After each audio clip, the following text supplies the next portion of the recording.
What'd you find? Enough distraction. Do not forget why we are here. Sony and SIE, Santa Monica Studio, have been more generous with details on God of War Ragnarok than most people would have anticipated. Thanks to a meaty reveal trailer and subsequent interviews and updates, we know quite a bit more about the game's story and gameplay than we have expected to know a year out from its launch. Now, we recently spoke about some of the most crucial of those details in a recent feature, but plenty more information has emerged since then, and we'll be going over all of that here. Why it will conclude the Norse saga. God of War Ragnarok, being the final game in the series' Norse saga, has taken many people by surprise, but though most believed that we'd be getting at least a trilogy of Norse games, Santa Monica Studio is confident that we can wrap things up in just 2 games. And as it turns out, that was a decision that was made by none other than God of War director Cory Barlog, who's been replaced as director by Eric Williams for Ragnarok. Speaking in a recent interview with YouTuber Captain Kuba, Barlog explained that the primary reason for wanting to wrap up the story in 2 games was that developing an entire trilogy would have taken close to 15 years, at which point the story, according to him, would have become too stretched out. Barlog says that with that in mind, and given the story that Santa Monica Studio wanted to tell in Ragnarok, he was confident that they would be able to wrap things up by the time the credits rolled on the second game. FIMBULWINTER. So Ragnarok is, of course, the big event that the game is going to lead up to. It's the name after all. But before Ragnarok, there must be FIMBULWINTER. As God of War Ragnarok kicks off, we'll see all 9 realms being affected by FIMBULWINTER in different ways. Speaking in an interview with IGN, director Eric Williams said that you shouldn't expect every realm to be blanketed in snow and ice. That said, Midgard, as the epicenter of FIMBULWINTER, got affected by permafrost, as Williams calls it, which we saw quite a lot of in the game's reveal trailer as well, including the completely frozen Lake of Nine. The camera. The God of War that came out in 2018 did a lot of bold and interesting new things, and one of its many experiments that paid off was its camera.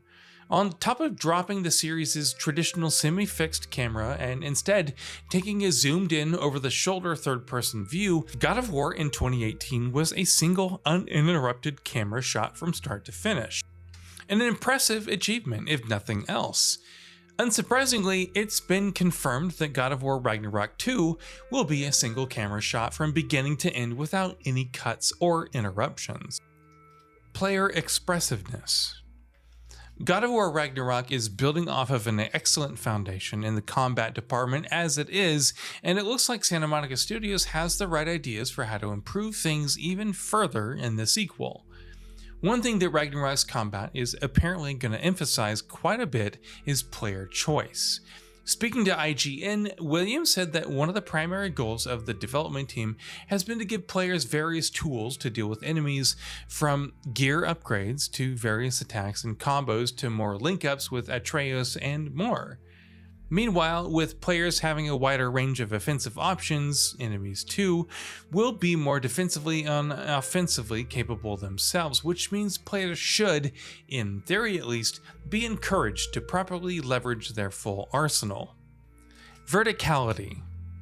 So this is another area where God of War Ragnarok is improving upon its predecessor's combat by incorporating level design into combat encounters themselves.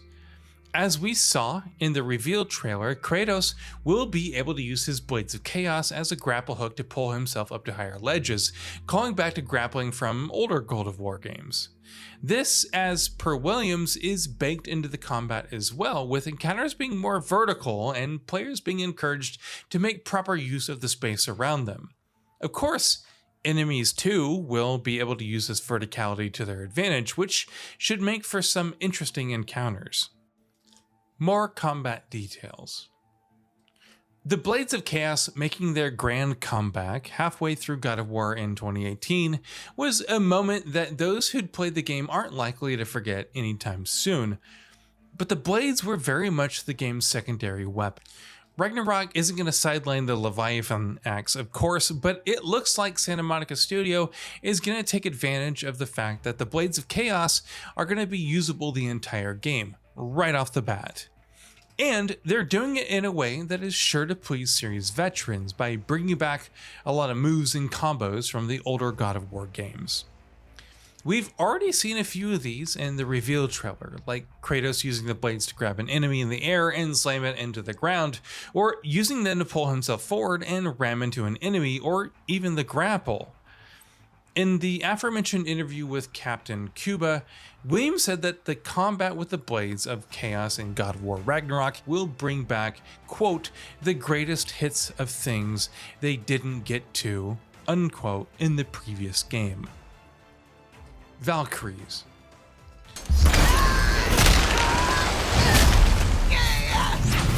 The Valkyries may not have been a critical part of the main story in God of War in 2018, but they most definitely were a critical part of that experience as a whole, and were some of the most challenging, grueling, and entertaining boss fights in that entire game. We don't know in what capacity we'll be seeing the Valkyries in God of War Ragnarok, but we do know that they will be returning, and better still, that there will be 2 entirely new Valkyries. Actors Erika Lindbeck and Yvonne Elizabeth Friedman have confirmed that they'll be playing Hrist and Nya in the game, but it remains to be seen how prominently they'll be featured in the game. EINHERJAR. Kratos and Atreus are going to be taking on the Norse pantheon in their attempts to stop Ragnarok, which means that they're going to be squaring off against Odin himself, who, of course, will use every tool he has at his disposal. Now that includes the EINHERJAR, who are deceased Norse heroes and warriors who were delivered by the Valkyries to Valhalla upon death, so that they could fight for Odin when Ragnarok comes. It's more than a little likely that Kratos and Atreus will be squaring off against a few of these great warriors. Various actors, including Laura Stahl, Anna Brisbane, and Aaron Phillips, have confirmed that they're playing EINHERJAR in the game. So what are your thoughts on this? Go ahead and share them in the comments below, and if you like the video, please subscribe to the channel and enable all notifications by clicking the bell icon to get new video updates. We upload every day and would really appreciate your support. Thanks for watching.